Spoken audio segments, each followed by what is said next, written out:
Fungus जैसी गंभीर बीमारी के लक्षण नजर आ रहे हैं। साथ ही प्रदेश सरकार ने इस बीमारी को महामारी घोषित किया है, जिसकी गंभीरता को देखते हुए मुख्यमंत्री शिवराज सिंह चौहान के निर्देश पर इंदौर के राधा स्वामी न्यास में कोविड केयर सेंटर में 100 बेड का पोस्ट कोविड केयर सेंटर जल्द शुरू होगा।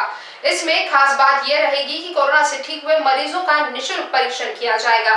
फिलहाल प्राइवेट अस्पतालों में 10,000 से 15,000 तक का भुगतान परिजनों को देना पड़ रहा है।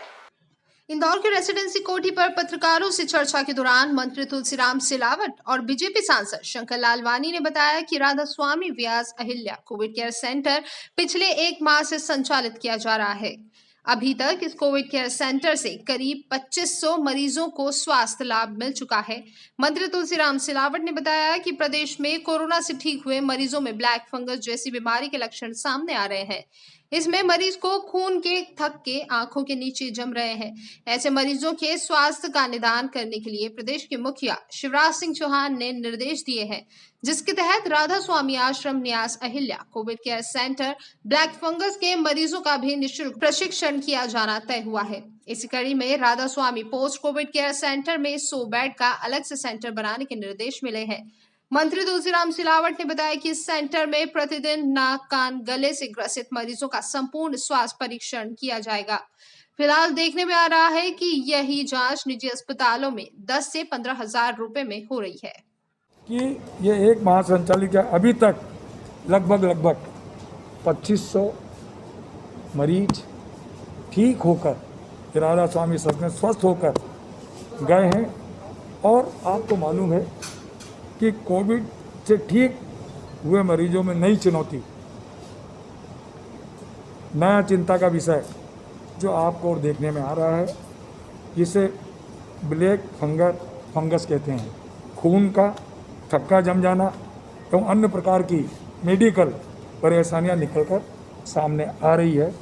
ऐसी मरीजों के स्वास्थ्य का आंकलन कर निदान के लिए सम्माननीय मुख्यमंत्री का संकल्प है, उनके निर्देश है कि राधा स्वामी सत्संग न्यास स्थित में मां Ahilya post Covid care centre इसी परिसर में प्रारंभ हम करने जा रहे हैं। इसी परिसर में दूसरा, कोविड के पेशेंट्स जो ठीक हो चुके हैं कोविड से, वो नए डायबिटीज़ के रूप में प्रेजेंट कर रहे हैं। उनको पहले डायबिटीज़ नहीं था, लेकिन अब वो डायबिटीज़ से ग्रसित पाए जा रहे हैं, क्योंकि ऐसा माना जा रहा है कि उस पर भी कुछ नुकसान पहुंचा रहा है। आप सबने वो घटनाएं सुनी होंगी कि 2 हफ्ते बाद अचानक रात में मरीज की मृत्यु हो गई। 24 साल 28 साल का लड़का था, क्योंकि खून के थक्के जमते हैं और वो खून के थक्के जाकर शरीर में जगह जगह जाते हैं। दवाइयों का बड़ी मात्रा चली है, रेमडेसिविर और अन्य प्रकार की दवाइयाँ, जिसमें कि लिवर किडनी पर भी कुछ प्रभाव हो सकता है, ये भी है।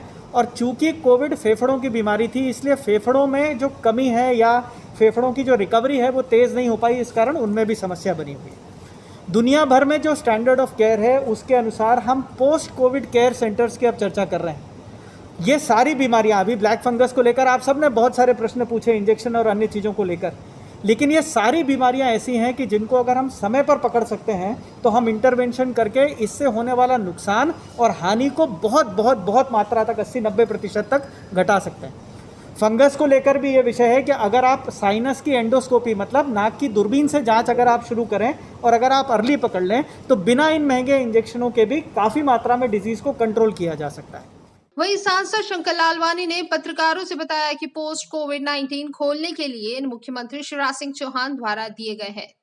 आने वाले दिनों में तीसरी लहर की जो चर्चा चल रही है, जिसमें मासूम बच्चों पर और यंगस्टर पर असर रहेगा, उसी को ध्यान में रखते हुए राधा स्वामी आश्रम न्यास कोविड-19 सेंटर में शुरुआती लक्षण के मरीजों का परीक्षण निःशुल्क किया जाएगा। इसमें खास बात यह रहेगी कि बच्चों के साथ परिवार का एक सदस्य, चाहे माता हो या पिता, उनके रुकने की व्यवस्था भी कोविड केयर सेंटर द्वारा की जाएगी। साथ ही छोटे बच्चों को देखते हुए जोन को क्रिएटिव कर तरह तरह के गेम्स भी शामिल किए जा रहे हैं, ताकि बच्चों का मन लगा रहे। बताएंगे, माननीय मंत्री जी ने पूरा प्रस्ताव रखा है और जिस प्रकार माननीय मुख्यमंत्री जी ने घोषणा की थी पोस्ट कोविड सेंटर खुलना चाहिए, क्योंकि ये बहुत ज़रूरी है और उसमें उन सभी बातों का ध्यान रखा गया जैसे माननीय मंत्री जी ने कहा, जो आवश्यक है, यहाँ तक कि योगा हो, फिटनेस हो, सब बातों का ध्यान डॉक्टर साहब आपको पूरी डिटेल में जानकारी देंगे। इसके साथ साथ एक चीज़ और, जो आने वाले दिनों में हमको ऐसा लग रहा है कि जो खास करके बच्चों में या कि ऐसा लग रहा है कि जो तीसरी लहर का असर बच्चों में रहेगा, हमारे यंगस्टर में रहेगा, उसके लिए भी वहाँ पर कोविड सेंटर में एक व्यवस्था अलग से की है बच्चों के लिए। ये वो कि आने वाले दिनों में अगर कोई लक्षण आते हैं और ख़ास करके उन परिवारों में जो बस्ती में रहने की समस्या है, तो उनके लिए भी 100 बेड का अभी अलग से बच्चों का अगर कोई ऐसे सिम्टम मिलते हैं तो उनको रखने की व्यवस्था रहेगी। उसमें हमने विशेष बात ये ध्यान में रखी है कि उन बच्चों के साथ उनके परिवार का एक सदस्य, माता हो, पिता हो या जो भी हो, वो भी वहाँ उनके साथ रह सकता है, उसकी भी व्यवस्था वहाँ की है। बहरहाल प्रदेश सरकार मरीजों के लिए जिला प्रशासन से कहकर तरह तरह की व्यवस्थाएं करवा रही है।